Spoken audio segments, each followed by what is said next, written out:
ఎట్టకేలకు తెలుగుదేశం పార్టీ జనసేన పొత్తులో ఏం జరుగుతుందో వీళ్ళ రహస్య ఆగ్రహాలకు ఒక్కసారిగా ఇప్పుడు వెలుగులోకి వచ్చాయి. తాజాగా ఈరోజు జనసేన పార్టీకి సంబంధించిన అధినేత పవర్ స్టార్ పవన్ కళ్యాణ్ తొలిసారిగా సంచలన వ్యాఖ్యలు చేయడం జరిగింది. అసెంబ్లీ ఎన్నికల కోసం తెలుగుదేశం పార్టీ అధినేత మాజీ ముఖ్యమంత్రి నారా చంద్రబాబు ఏకపక్షంగా అభ్యర్థులను ప్రకటించకూడదు అంటూ అసలు ఎలా ప్రకటిస్తాడు ఆయన అంటూ పవన్ కళ్యాణ్ తీవ్రంగా తప్పుపట్టారు. పోటీగా 2 స్థానాల్లో జనసేన అభ్యర్థులను ఖరారు చేస్తున్నట్లుగా ఆయన అక్కడికక్కడే తక్షణమే ప్రకటించడం ఈ తీవ్రంగా కలకలం రేపుతోంది. ఈ క్రమంలో టీడీపీ పొత్తు ధర్మంపై పవన్ చాలా పెద్ద మాటలే మాట్లాడాడు. తెలుగుదేశం పార్టీ అభ్యర్థుల ప్రకటనతో చంద్రబాబు పొత్తు ధర్మం పాటించలేదని, జనసేన అసంతృప్తిగా ఉందని బహిరంగంగా వ్యక్తం చేశారు పవన్. ఇక కాసుకో, ఉన్నవాళ్ళు లేరు, పైగా తిట్టేదేమో అధికార పార్టీని. వీళ్ళిద్దరు కరెక్ట్ ఉన్నారా అంటే వీళ్ళల్లో వీళ్ళకే మోసం చేసే కార్యక్రమం. పవన్ పొత్తులో పవన్నే మోసం చేసిన చంద్రబాబుకు ఆఫ్టర్ ఆల్ జనం ఎంత ఆలోచన చేయండి. జనాల ముందు పెడుతున్న తన మేనిఫెస్టో ఎంతో ఆలోచన చేయండి. జనాల ముందు తాను ప్రతిసారి అవి ప్రకటిస్తున్నాను అంటూ గట్టిగా అరుస్తున్న చంద్రబాబు నాయుడు మాటల్లో అర్థాలు, జెన్యూనిటీ ఎంతో ఆలోచన చేయండి. పొత్తులో ఉన్న పవన్నే మోసం చేసిన చంద్రబాబుకు ఆఫ్టర్ ఆల్ జనం ఎంత? పొత్తులో ఉన్న పవన్, పార్టీలో ఉన్న అభ్యర్థులను మోసం చేసిన పవన్కు చంద్రబాబుకు ఇద్దరికి పొంతన ఏమీ లేదు.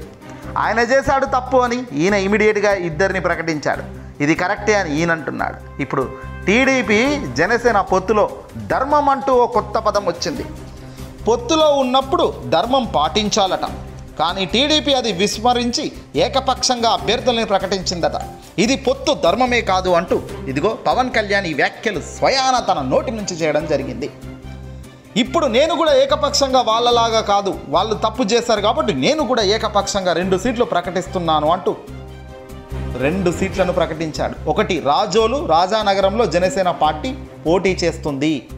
చంద్రబాబుకు ఉన్నట్లే నాకు కూడా మా పార్టీలో ఒత్తిడి ఉంది, అందుకే ప్రత్యేక పరిస్థితుల్లోనే మేము ఈ 2 సీట్లు అనౌన్స్ చేస్తున్నాం, అర్థం చేసుకోండి. ఇది భిక్షమెత్తుకునే పని పవన్ చేస్తున్న దరిద్రం. ఇది వీళ్ళనా ప్రజలారా ఇక మనం నమ్మాల్సిన పరిస్థితి. తెలుగుదేశం పార్టీ వాడు మోసం చేశాడు అధినేత, కాబట్టి పొత్తులో ధర్మం లేదు, బొంగు లేదు, నేను కూడా ధర్మం పాటించడం అన్నట్టుగా పవన్ తన రాజానగరంలో, రాజ్యోల్లో 2 నియోజకవర్గాల్లో తన పోటీలు ఉంటాయని తాను క్లియర్గా ప్రకటన చేయడం జరిగింది. ఇక్కడ ప్రజలకు క్లియర్ కట్గా అర్థమైపోతుంది వీళ్ళ ధర్మం ఏంటో, ధైర్యం ఏంటో. ఓవైపు ఏమో జగన్మోహన్ రెడ్డి గారు మీ ఇంటికి మంచి జరిగిందా లేదా అన్నది మాత్రమే కొలమానంగా తీసుకోండి, మంచి జరిగి ఉంటే మాత్రం నాతో ఉండండి, మీ బిడ్డతో ఉండండి, మీ బిడ్డ ప్రభుత్వాన్ని తీసుకురండి అంటున్న ఆయనను చూద్దామా? పొత్తులో ధర్మం లేదు, ప్రజల్లో విశ్వసనీయత లేదు, ప్రజలకు ఇచ్చే మాటలో క్లారిటీ లేదు, ఏదైనా అబద్ధాలే, ఏదైనా గెలుపు కోసం ఎంత దాకైనా దిగజారుతామన్నట్టుగా టీడీపీ జనసేన కూటమిలు మాట్లాడుతున్నాయి. ఎన్నికలు రేపో ఎల్లుండో ఎన్నికలు వచ్చే ఈ టైంలో కూడా పొత్తులో వాళ్ళకు క్లారిటీయే లేదు, పొత్తులో ధర్మమే లేదు. ఇప్పటికీ అధర్మం పాటిస్తూ ముందుకెళ్తున్న చంద్రబాబును నమ్ముదామా? అధర్మంగా చంద్రబాబును కాదని పవన్ 2 నియోజకవర్గాలను ప్రకటిస్తూ అర్థం చేసుకోండి అని బిచ్చమెత్తుతున్న ఈ పవన్ను నమ్ముదామా? ఈ ఇద్దరు వెరసి పార్టీలు పైకి లేస్తే వీళ్ళకు ఓట్లేసి వీళ్ళని అధికారంలోకి తీసుకొస్తామా? ఏదేమైనా ఇదంతా కూడా దేవుడు అద్భుతంగా ముందే మనకు చూపిస్తున్న ఒక క్లియర్ కట్ విజన్. ఇలాంటి విజన్లో పడకండి, గతమే భిన్న, ఇది వద్దు మనకు అనేటట్టుగా ఇప్పుడు తాజాగా అందరి చూపు ఉంది. కలిసి ముందుకు వెళ్తేనే బలమైన నిర్మాణం చేసుకోవచ్చట పవన్ అంటున్నాడు. జనసేన నుంచి బలం ఇచ్చే వాళ్ళం అవుతాం కానీ తీసుకునే వాళ్ళం కాలేకపోతున్నాం. ఒక మాట అంటున్నా ఇటు అన్నా కలిసే పోతాం. టీడీపీ జనసేన పొత్తులకైతే ఇబ్బంది లేదు. ఎంత దిగజారాడు పవన్ పాపం. ధర్మం పాటించకపోయినా జనసేన అభ్యర్థులను దారుణంగా మోసం చేస్తున్నా ఇంకా చంద్రబాబు పొత్తులోనే ఉంటాను, పొత్తులోనే పోతాను అని అడ్డగోలుగా మాట్లాడుతున్నాడు. వీధి కుక్క నన్ను ఎంత తిట్టినా భరించా, లోకేష్ ముఖ్యమంత్రి పదవిపై మాట్లాడినా మౌనంగా ఉన్నా, టీడీపీ అభ్యర్థుల్ని ప్రకటించడం పొత్తు ధర్మం ఎంత మాత్రం కాదు. అభ్యర్థుల ప్రకటనతో జనసేనలో చాలా తీవ్రమైన ఆందోళన చెలరేగింది. దీనిపై నన్ను అడిగిన మా పార్టీ నేతలకు నా క్షమాపణలు. సిగ్గు వదులు నీవు, అంతకు మించి ఇంకేముంటుంది?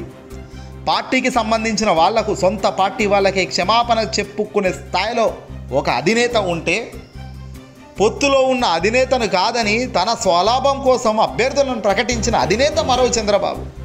ఈ ఇద్దరి వ్యక్తులను ప్రజలు ఎందుకు నమ్మాలి? అధికార పార్టీ వైఎస్ఆర్సీపీ పార్టీ మొదటి నుంచి చెబుతున్నట్టే వీళ్ళు దొంగలు, వీళ్ళు లంగలు అంటున్నది ఇందుకే కదా.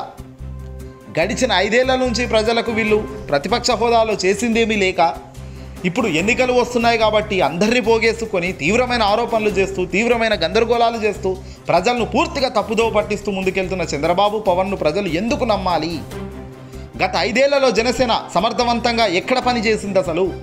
ఈ 5 ఏళ్ల పోరాటంలో 2024కు రాజకీయ బలం అంటూ మాట్లాడుతున్న పవన్కు అసలు పొలిటికల్గా ఏదైనా స్ట్రాటజీస్ ఉన్నాయా? విలువలు ఉన్నాయా? సొంత క్యాడర్ని అవమానించేస్తున్నావు. పక్కకు ఉన్న అధినేత వల్ల సొంత క్యాడర్ను అయోమయం గురి చేస్తున్నావు. పార్టీని నమ్ముకొని జెండా మోసిన కార్యకర్తలకే అన్యాయం జరుగుతున్న పార్టీ అధినేత రాష్ట్రంగా మొత్తాన్ని ఏం చేస్తాడు? రాష్ట్రం ఆయన చేతిలో పెడితే. దుర్మార్గమైన ఆలోచనలు కలిగిన ఈ ఇద్దరు వ్యక్తులకు దూరంగా ఉండండి మిత్రులారా. జనసేన పార్టీకి కానీ తెలుగుదేశం పార్టీకి కానీ అసలు ఏమాత్రం చోటే లేదు అనేది ఇందుకే. ఈ వీడియోని అసలు లైక్ కొట్టి షేర్ చేయండి.